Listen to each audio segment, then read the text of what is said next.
You can hear me okay? Everything sounds fine? Everything's Everything sounds reasonable? fine. Everything sounds Great. fine. You did a good job cleaning out the mess there in a minute, real No, I quick. didn't. I'm still we just moved, so I'm still installing these wall things Uh-huh.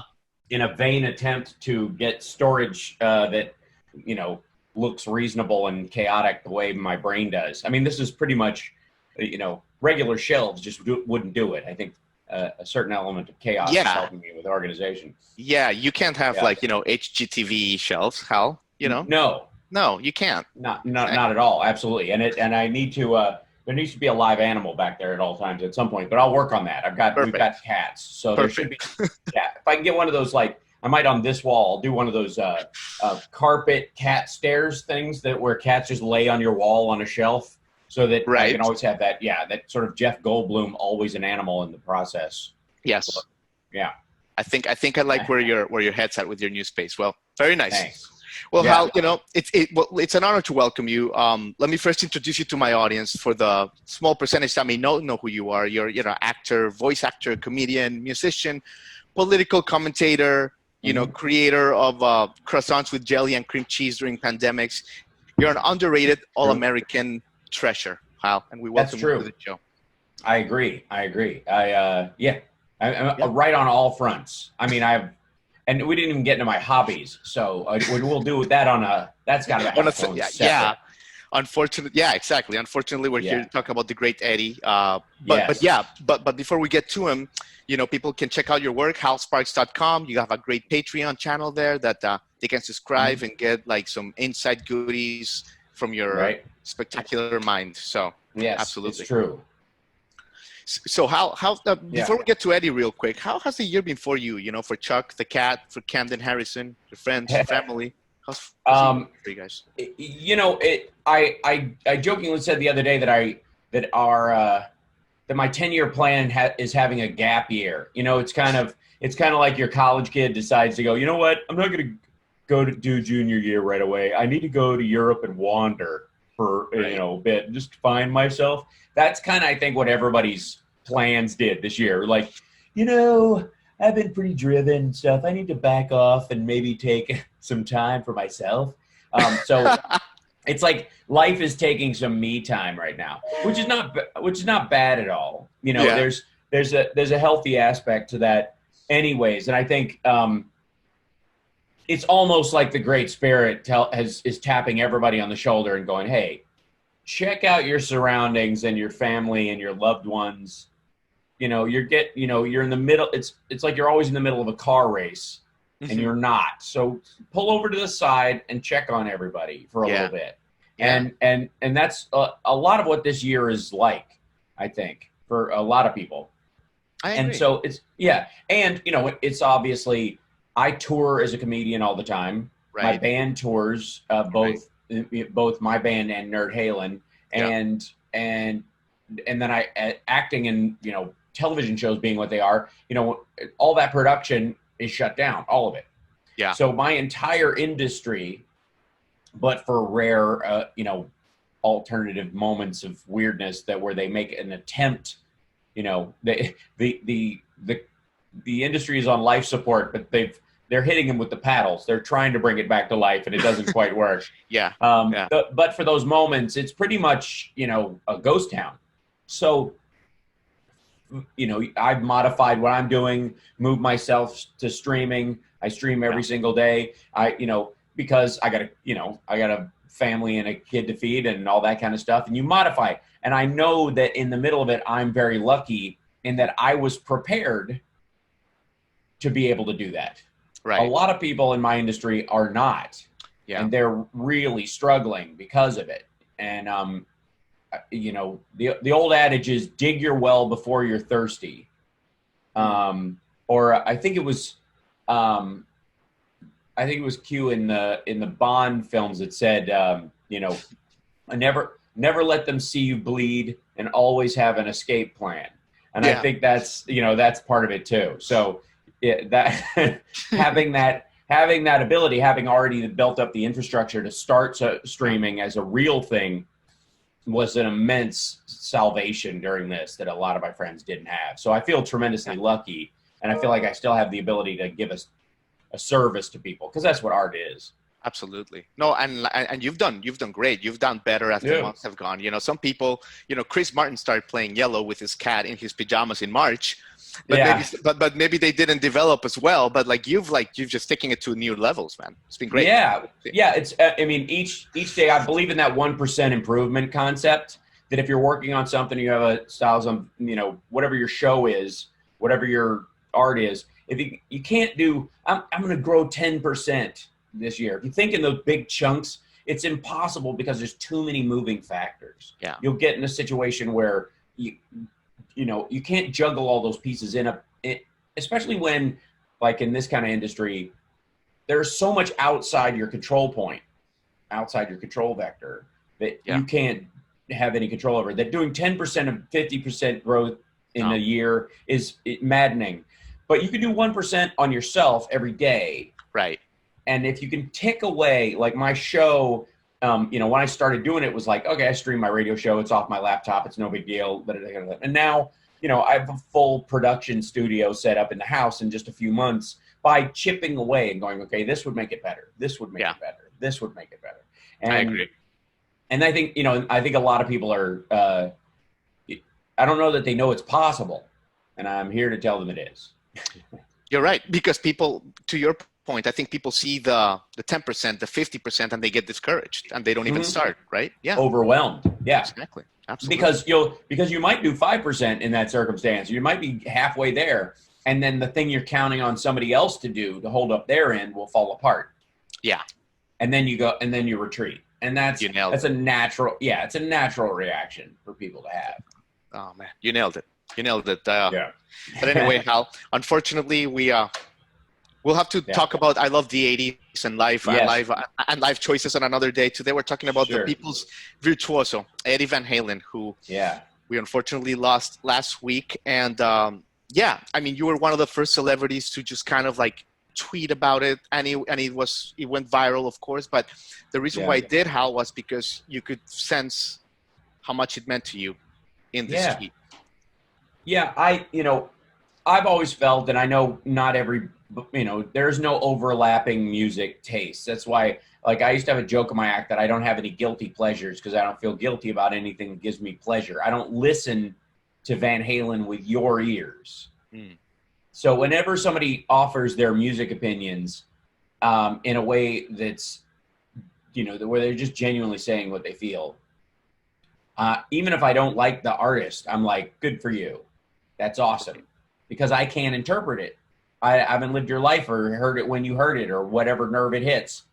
And all the more reason why we all jumped on David Crosby yesterday. But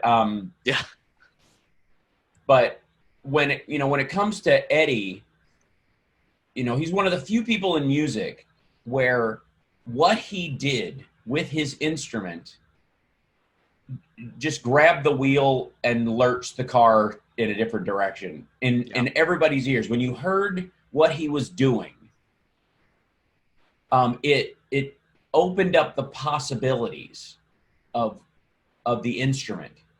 And that means it went across, genres and, levels of appreciation where you had concert violinists discussing how if there's a potential for a technique that matches that. And Eddie was special in three ways that I think really stuck with me. Was one, that while there was still ferocity in his guitar playing. Listen to the riff in Unchained.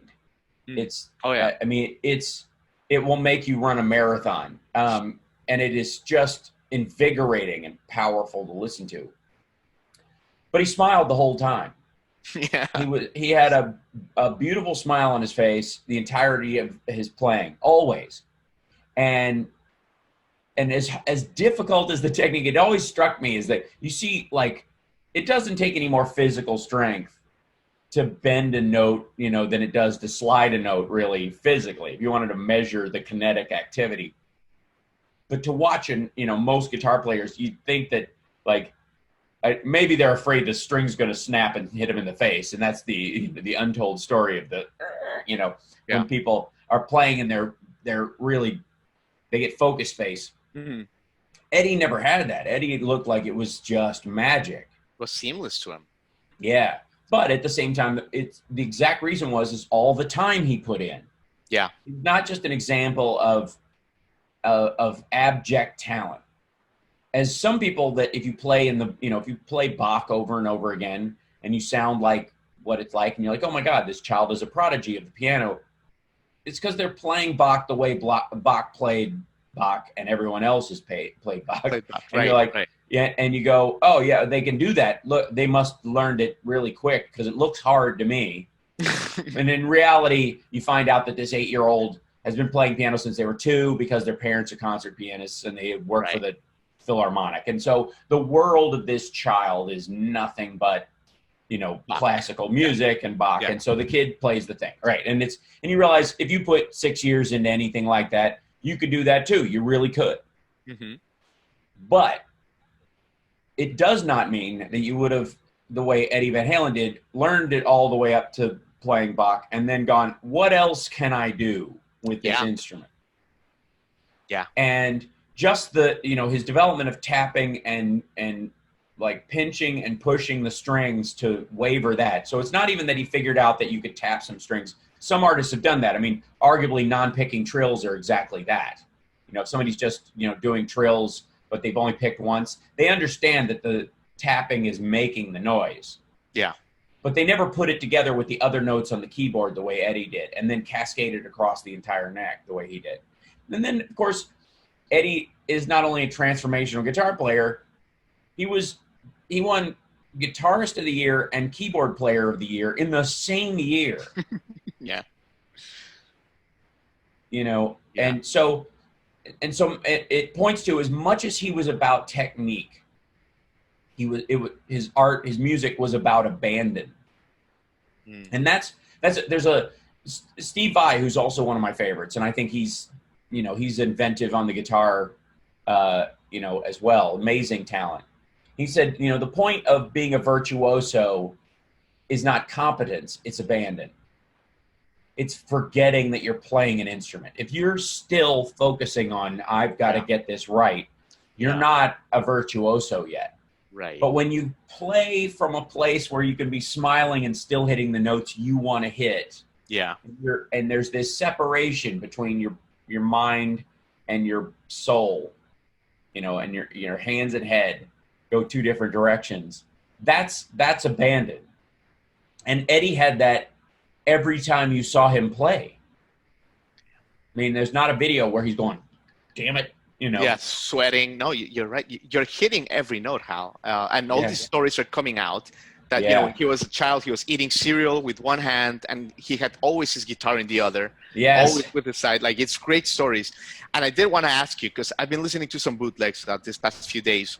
Sure. The solos that he played in the bootlegs were totally different, weren't they, from the album versions?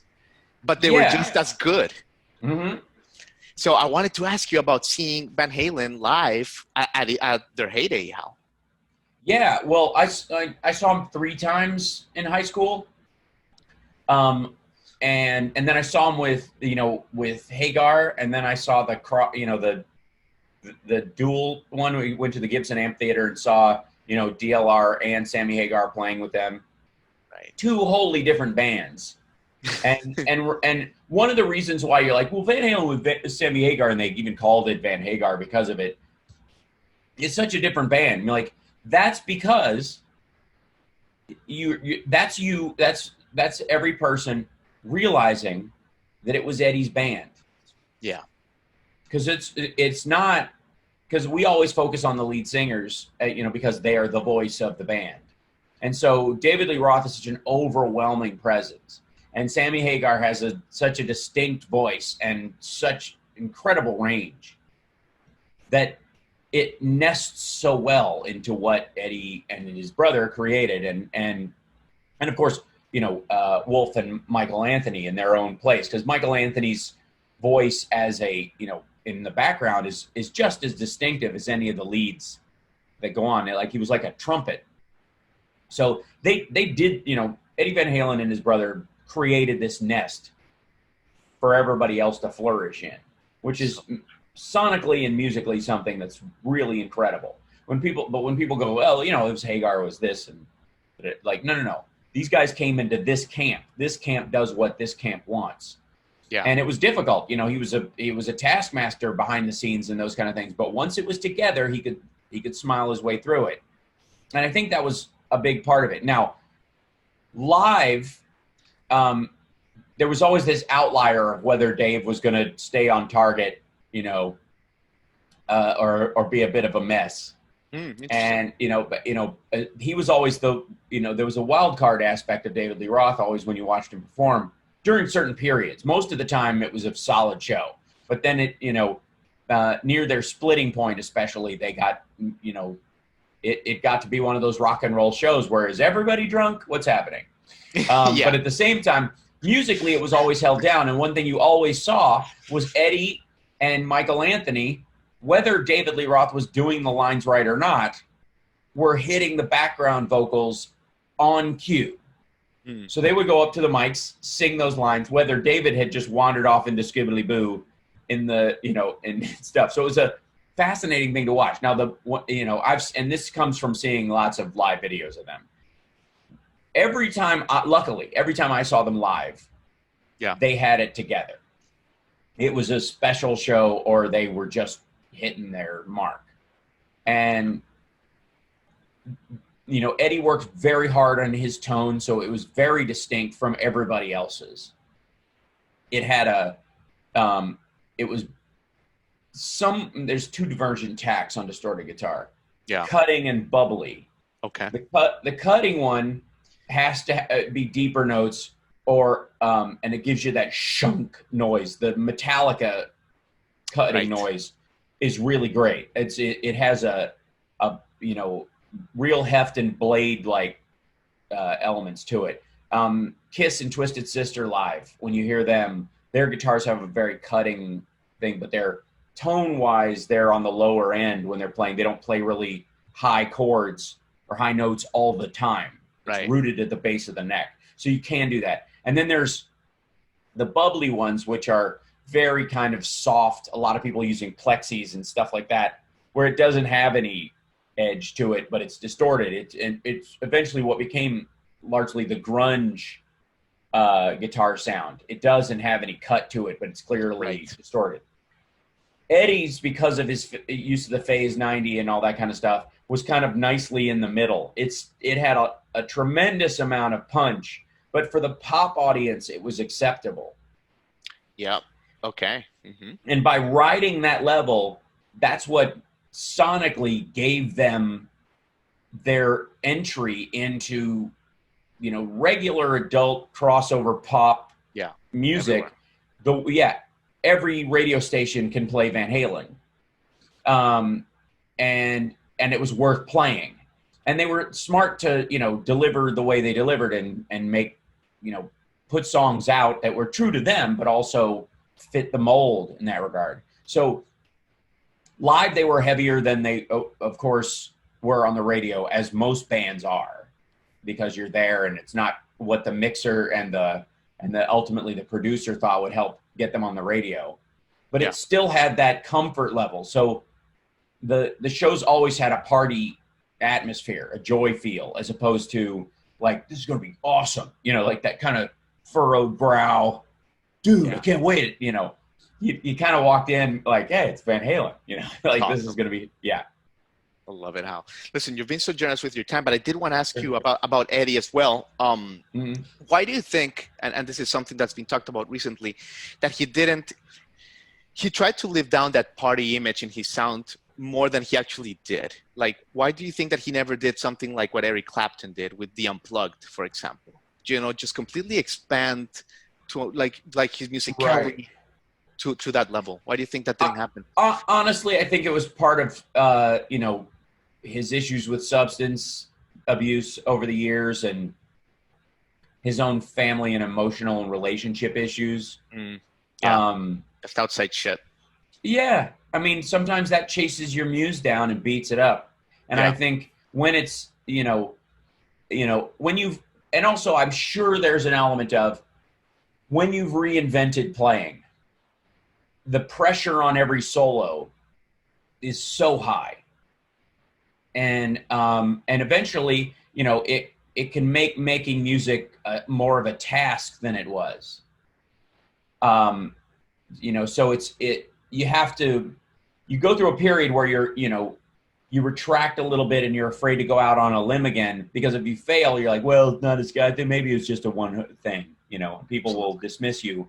And in these days of social media and, you know, hyper media attention, there's a higher danger of that for anybody. Right. So I